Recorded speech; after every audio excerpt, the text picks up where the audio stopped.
Hi, everybody. Hi. I'm excited to see you guys joining. Wow, I just saw, look at my kettle. It is catching some serious light. Just gonna move that. I know it's gonna distract me. Anytime I see light, I'm like an ostrich. I just see shiny things and it's like a big distraction to me. Hi, how's it going, everybody? I'll give everybody a minute to kind of hop in. Today, I told you guys we're gonna be chatting about cameras and gear. So I'm excited to have you guys here. I'll give everybody a minute to hop in. Hi. I'm just like an ostrich. I see something shiny and I'm like, what? How's it going? Is everybody wide awake on this Friday morning? I am kind of, awake enough. I got really excited though, thinking that I was gonna see you guys today because I'm really enjoying doing these Periscopes. So I was like, yeah, I can't wait till Friday. So I just wanted to say hello, welcome everybody for coming and joining, and thanks for all the hearts. I'm glad you guys are here with me today on this Friday. Who am I? For those of you who don't know me, my name is Trisha. My website is called eatyourbeets.com, and I'm a food blogger and food photographer. And my real passion lately has been helping food photographers get the knowledge they need to take amazing pictures and capture whatever it is that they're hoping to capture behind their camera lens. So I just want to tell you guys that if you know anybody you think would love this Periscope or love meeting me, I like meeting you guys. So if you just want to share this, you can tweet it out, you can share it any place that you feel appropriate. Share it to Twitter, tag your friends on Instagram, let them know that we're going to be talking gear, and it's going to be really fun. I'll also answer some questions for you guys, okay? So thanks to anybody who's going to share. Oh, thank you. You're cute too. I always love when people tell me I'm cute. Thank you. You're adorable. Yeah, so, I wanted to say too, listen, if you guys are local, thank you so much for sharing the Mama Mantra. She's such a dear friend of mine. She's so sweet. We actually don't even know each other in real life. The Paper Apron, thank you for sharing as well. I wanted to give you guys a quick local announcement. If anybody is in the Omaha, Nebraska area, I'm actually doing a food photography live in-person workshop at Bench Omaha. And I'd love to meet you guys. It's probably not something you'd want to like come in for because it's only like 2.5 hours, but if anybody's interested, you can find that information at benchomaha.com, and I'm going to be teaching a class there on March 19th, so live food photography workshop. So exciting. And the last time I did one, it was sold out. So if you're local, I would say try to get your tickets. Okay, so I just basically want to go through this thing. Hi, Diane. Thank you so much. Hi, Danny. I'm glad you're here. It's funny when you see people like that you kind of like know, and you're so excited that they're here. So you're like, thanks, guys.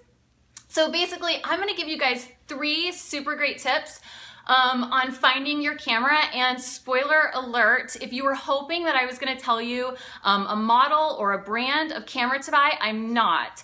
I feel like cameras are very personal, kind of like a pair of shoes. I would never recommend that you only buy a certain camera, not only because it's a really personal decision, but also because you need to be comfortable with the camera you're using, and something that's comfortable for me might not be comfortable for you. Just like I really like Birkenstocks. Not everybody does, right? So, I mean, it's a personal preference. Also too, another reason I don't like to recommend a specific model of camera is because technology is really moving very quickly, and just as soon as I recommend that you go out and buy the Nikon D whatever, like a year later, they're gonna come out with a new camera. It's gonna be a dinosaur, and you're gonna be mad that I told you to go invest in this camera. So I'm gonna give you 3 super great tips on how to choose a camera best for you, like a super comfortable pair of Birkenstocks. And then I'm gonna tell you the biggest mistake that I made when buying my very first camera. So the first thing that, tip number 1. Hi. Tip number 1, level. Where are you at right now? Where do you want to be? Those are the 2 big questions that I would ask myself. Do you want to learn how to shoot in manual? Yes or no? Is that something that you want to take the time to practice, to learn? It's a skill, just like any skill, right? Just like, working out at the gym or eating healthier or learning how to ski, I guess. I couldn't think of another skill. Playing the guitar. It's something you actually have to practice, you have to work at, and you have to spend time and, you know, sometimes money. So what is your budget and how, you know, invested are you in photography in general? That's going to help you decide, you know, what kind of camera you want to invest in and what level you're at. Maybe you need an entry-level camera, and that's going to be perfectly fine for you. That's what I did. I bought an entry-level camera, and then I slowly kind of grew into my mid-level, and then finally my full frame. So as I mentioned in a previous Periscope, I'm a person who feels like they have to earn things. And I definitely recommend don't go with a camera that's more camera than you're ready for. Don't go in, if it's your very first camera and you don't even know how to shoot in manual, don't go out and buy, you know, this full frame monster of a camera, because you're gonna be overwhelmed, and me too. And you're not gonna know what to do, and you're gonna get frustrated and probably not be able to really take advantage of that investment, because it is an investment. Okay, so the second thing that I want you guys to think about when you're going to find your camera, where are the buttons? Where are your settings gonna be for adjusting things? Yeah, Erin says then she gives up, right? You don't wanna give up. You really wanna work on your skill. So I don't want you to give up. I want you to be happy with your camera, and I want you to learn how to use it. So where are your buttons? Button access is a big, big thing to consider. When you're looking at your camera, the top three settings or buttons that you want to look for, you want to make sure they're on the outside of the camera. You're not having to go into your menu or go back to your iPhone. Your iPhone can take fantastic pictures. I should do a Periscope on iPhones too, because I love my iPhone. So my very first camera that I ever bought, the ISO, which is what controls the amount of light you're letting into your picture, was not a button that was on the outside of my camera. I had to go into my menu every time I wanted to adjust my ISO. Go through my menu settings, find my ISO, adjust it, lower it, raise it, and then take my picture, right? Build a new, said she had the same. So that's really frustrating. So figure out where your ISO is, where your shutter speed, and where your aperture is. All three of those buttons should live on the outside of your camera and should be easy for you to access. That would drive me crazy, right? It was the worst. And the problem was that when I went to buy my first camera, my first DSLR, it was an entry level, and I didn't know that I would, you know, really have this passion for wanting to learn manual mode. And so that's why I would say, if you guys really are serious about learning manual mode and want to learn how to have complete and total control of your images, you're going to want to make sure that all these buttons are on the outside and within easy access, right? So everybody's hands are a little different. Some hands are bigger, some hands are smaller, some buttons are more flush to the camera, and some are stick out further. So figure out what's most comfortable for your particular hand. Okay, number 3, brand. I can't tell you a specific type of brand of camera to get, but I will say that if you want the widest possible choice of lenses, Nikon or Canon are probably going to be the big two.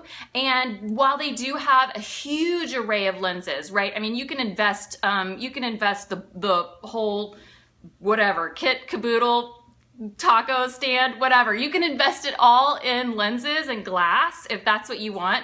But there's also Tamron and Sigma make fantastic lenses for Nikon and Canon both.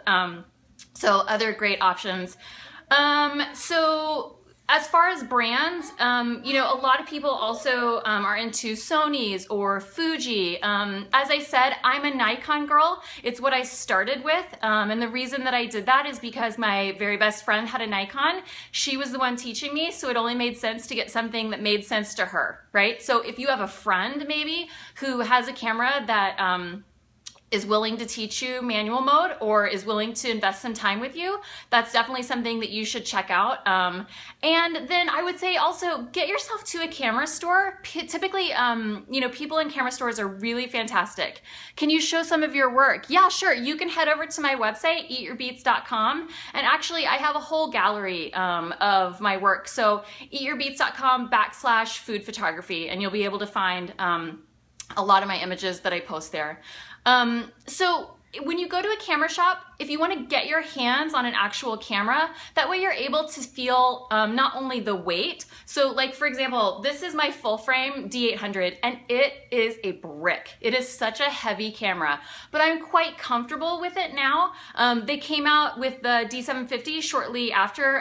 That's what my best girlfriend uses, and her camera weighs much less than mine. So weight of camera is something you guys should definitely consider. And again, how it feels in your hands. So now I'm going to tell you tip number 4, the biggest mistake I made. Who's ready to hear it? Eee! Lots of hearts. Thank you. Okay, so the biggest mistake that I made when buying my first DSLR was buying the kit lens that came with my camera. Right? Okay, so I know some of you now are probably like bursting into tears if you're thinking, I have a kit lens, what do I do now? It's not terrible, it's not a tragedy, but here's something that I want you to consider. When buying your camera, you can buy your camera body only, right? This comes by itself without a lens. Yes, build anew, I did that too. It seems crazy to think that manufacturers would sell them. Yep, B&H is a great place. Good tip. It seems crazy that people would sell this without a lens because you're thinking, I need a lens. How do I take a picture? That's where I would recommend buying your camera body only. That's okay. Don't say oops. It's totally fine. And I'll tell you what you can do in a minute. But buy your camera body only if you can, which I definitely recommend doing. And then get yourself a great prime lens. So a prime lens is a lens that has a fixed focal length and your feet are going to be the zoom, right? So you move in, you move out. Thank you. Yeah, me too. It's in a drawer now. Exactly. And so I would suggest get yourself a great kit lens, right? So like a 50 millimeter, a 35 millimeter, 85. I use 105 macro.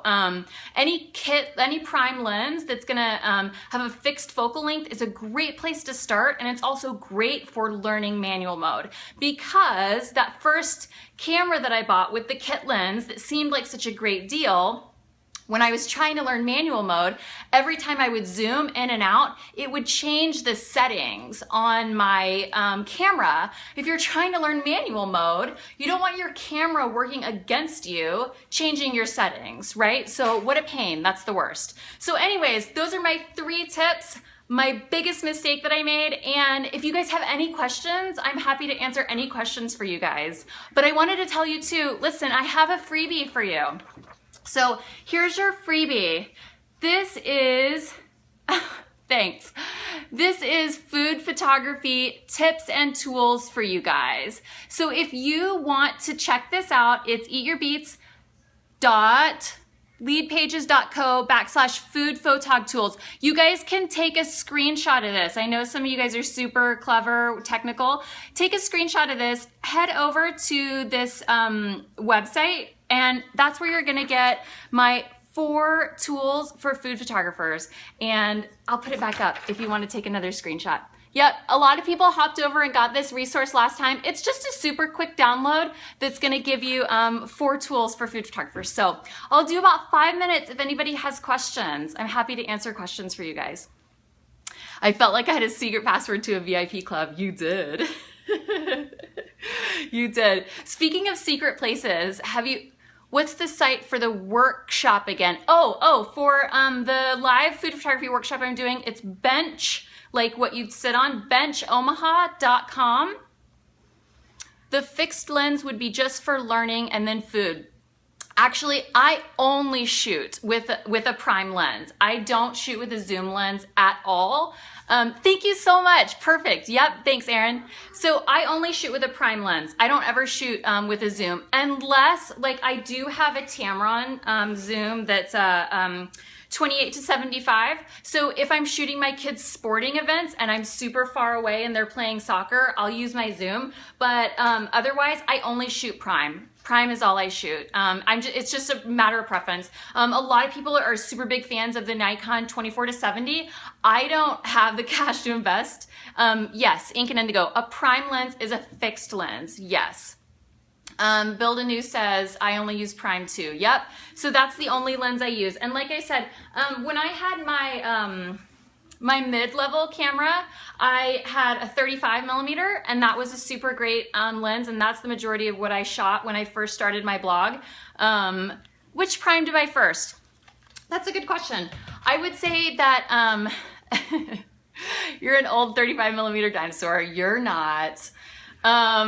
So which lens is the best lens to buy first? I would say it depends. I think a 50mm 1.8 is a great first lens. It's not only a great lens for tight spaces, but it's pretty inexpensive. There's two options. There's a D and a G. Whenever you're looking for lenses, make sure that whatever lens you're looking at is going to be compatible with your camera and let you autofocus, right? Because sometimes a lens won't let you autofocus. So you can simply you know, Google whether the D or the G will fit with your particular camera. So my 50mm is a 1.8G, and it was pretty inexpensive as far as lenses go, and so I can autofocus with it because I'm not into manual focusing. I mean, some people are, but I can't do that.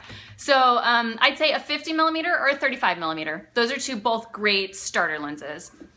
What digital storage do you use for your picture? So digital storage, as far as like what's on my computer, I think that's what you're asking. You can be more specific if you need.